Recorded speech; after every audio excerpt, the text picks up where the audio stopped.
everyone, welcome back to my YouTube channel. My name is Judith. For people who are first time here, thank you very much for liking, thank you for sharing, thank you for subscribing, thank you for commenting. I really appreciate you all. Be blessed. Thank you so very much. Today I'm just gonna make a very quick video. I felt like I needed to share this. Maybe somebody out there would benefit from it. And it's about people like, if you come into the United States, you're an immigrant and you do not have a legal stay yet, how do you enroll back to school? That is going to be our topic of discussion today. So sit back, sit tight. I'll be right back.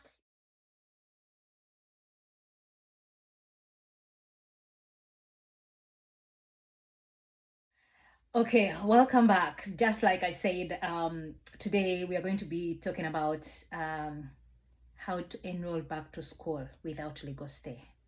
How do you do it? I'm going to be sharing my experience. When I came in, I did not have legal stay, but I managed to enroll back into college. I enrolled into college and I'm going to be graduating this June. Yeah, I'm very grateful. Let me show you my official transcript. This is my official transcript. Yeah, I'll be graduating from Pierce College, Los Angeles. I'm really grateful. And let me take you through my journey. How did I do it? Someone out there may be wondering, I want to go back to school, but I don't have legal stay yet. How do I do it? So if you have any comment, any question, please feel free to reach me out down in the comment section. First thing, you need to have an ID. At least that one, anyone can have an ID, which most times doubles as a driver's license. Then the second thing you need to have is a social security number. Those two are the most important things. Your legal status actually is not required, so they are not going to ask you for your legal. They might ask the question, but when you say that you don't have it, does not disqualify you. Okay, so once I got my social security number and I got a driver's license, I looked for a college that was near my home, where I stay, and that was Pierce College. It was the most convenient one. I went online. I registered. When I registered, I don't remember any questions like your legal status, nothing at all. After registering, because I didn't know, I knew the course that I wanted, but I didn't know which classes I needed. So I went in and booked a session with a counselor. That was my next step after registering. By then, there was no COVID, so it was face-to-face. And when I went into the counselor, she was like, for me to be able to draw up a study plan for you, I need to know where are you going to start from. Remember, we are from outside here, so our education system back home is totally different. So they need to figure out, where do you start from? They need to figure out your starting point. You need to take a math and an English assessment test. Those two are your starting points. So she went ahead and scheduled me up a math and an English test. Once that was done, sat down with me and she drew for me a plan. They will put it into your Canvas. It is like a student portal where you can find all your information, where you can find all your grades, where you find all your communication with your professors, where you log in. So it is like a portal for you. And once she does that, you can be able to go in. You log in, you get your own password, and you can be able to see which class am I doing next. Which I liked that so much because I did not have to skip any class. I did not have to do classes to reach the end. I'm like, oh, they need this sociology and I didn't do it. No, she told me that we just follow these steps until you get to the top. Only worry I had was about payments. How am I going to be able to pay for myself? But they will also send you details for the FAFSA. FAFSA is like a federal program that pays tuition for students. But the thing with FAFSA, if you do put into your application that you are a graduate, mainly at college, FAFSA is for undergraduates. So it is not going to pay for you. So my case, because when I was applying in the first place at the college, the initial application I sent to the college, I said that I was a graduate. So when I applied for FAFSA, I was denied FAFSA. But I was like, God, this is all about you. You started this, you will accomplish it. God on my side. I don't know how, but what they did, they immediately put me on the BOG waiver. I don't know how that happened, but they immediately, the BOG waiver. This is a Californian thing. I'm sorry I didn't mention this, but this I'm sharing for people in California, to be specific, in Los Angeles.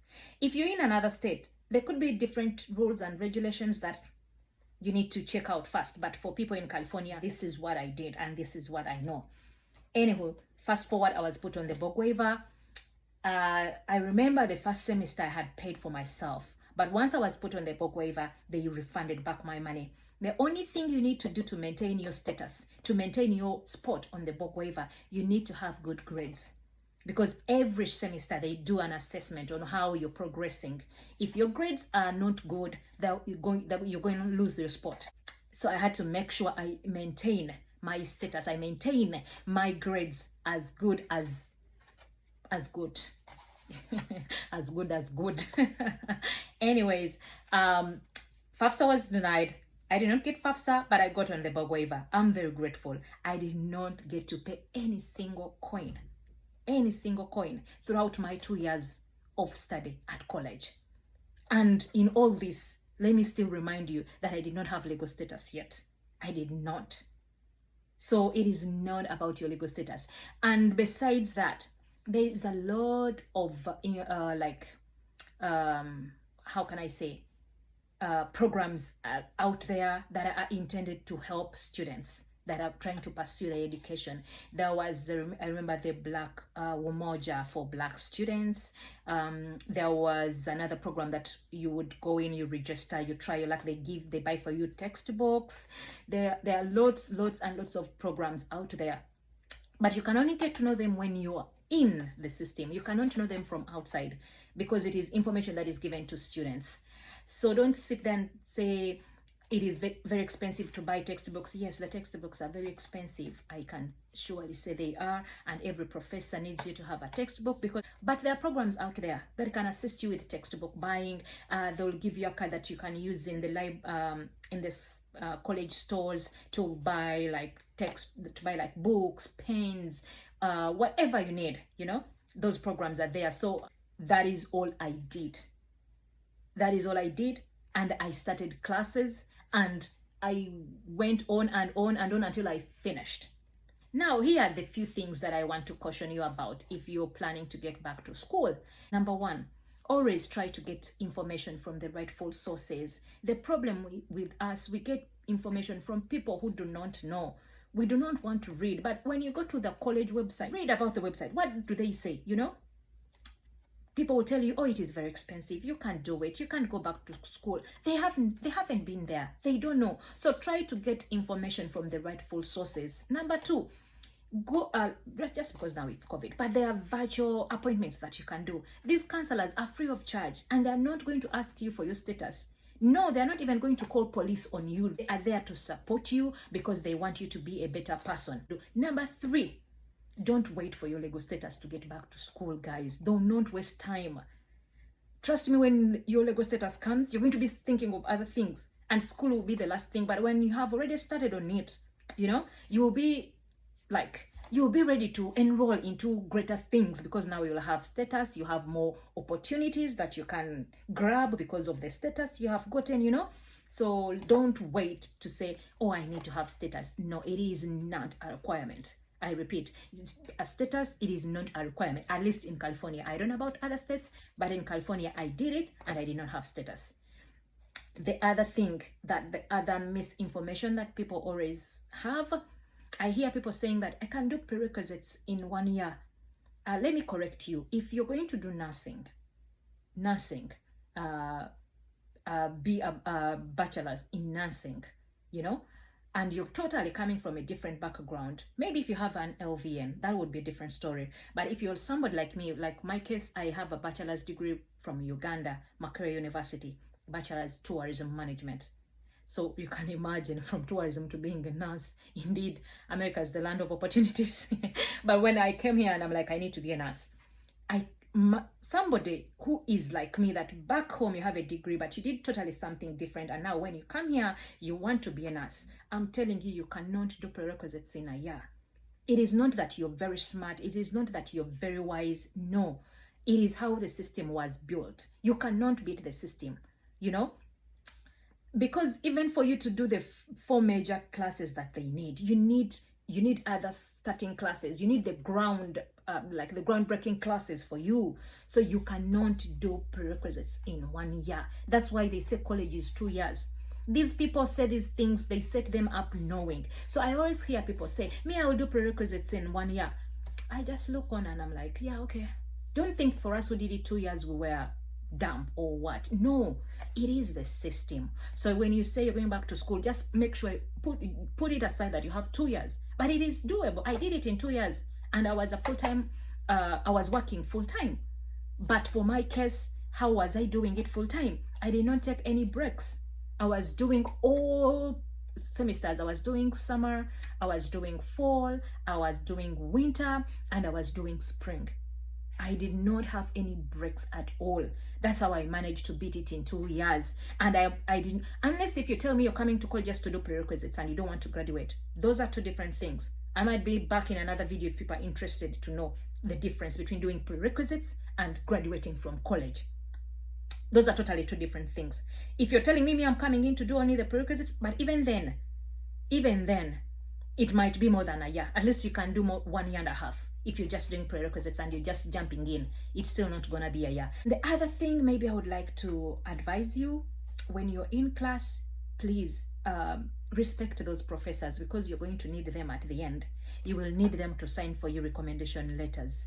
You need to have relationship with these professors. I will not discuss so much how other students behave, but try not to copy. Try to be respectful. They see, because we interact with them, they see and they notice if you're respectful towards them. It will make life easier for you if you respect those professors, even though you're some annoying for sure, some annoying, some are hard. Even though we behave, they will not follow for your behaviors. They will not buy it, but try to be respectful. The other thing that I want to share with you guys, remember how they tell us, a graduate back home in Uganda, and let's say you move to the United States, your degree does not work, it is useless. Guys, it is not useless. Guys, it is not useless. I'll give you a scenario. For my case, just because I'm a graduate back home, I can be able to do my nursing in 1 year, my BSN in 1 year. It is called ABSN, Accelerated Bachelor's in Nursing, in just 1 year, because I'm a graduate back home. But if you are not a graduate, you cannot do that. And it is a graduate in any discipline, in any field. It doesn't have to be nursing. So you do not throw away that swaswa degree. Don't throw it away. As long as you did graduate, don't throw it away. I'm telling you, it is gonna help you in one way or another. Thing, once you're applying for college, please be true to yourself. Do not lie. Don't lie that I don't have a degree because you want to get FAFSA. Yes, you will lie that you don't have a degree. You will get FAFSA. I know FAFSA writes a check back. It is good money. It is good money, you know. But at the end, it's gonna, like, it will be a catch for you that you can't get out of, because you already said you have a degree. So you cannot do programs that are like require you to have, like my case, you can't do an accelerated when you said you don't have a degree. When you have been on FAFSA paying for you, they will have you to pay back that money. You see how you're delaying yourself? Then you have to go the traditional way, which will be 2 years. So be true to yourself. I don't know how to say this in English, but in Uganda they say tolya ji kwesubya muwula. You know, there's always a way out, and there's always, God makes ways in, you know, in things that you don't know. Literally, in a nutshell, as I finish, for an immigrant, once you have your social security number, once you have an ID, you can enroll in school. Your legal status is not required. Okay? you can enroll in college, because most of us come here ready for college. No, unless if you're still young, yeah, that's still high school. But if you're mature, mature entry, that's what I'm talking about. If it is mature entry, definitely it's gonna be college. Do not wait, do not waste time. Otherwise, that's it for today. Thank you so very much for watching. Thank you for subscribing. I love you guys. Thank you very much. Be blessed. Bye.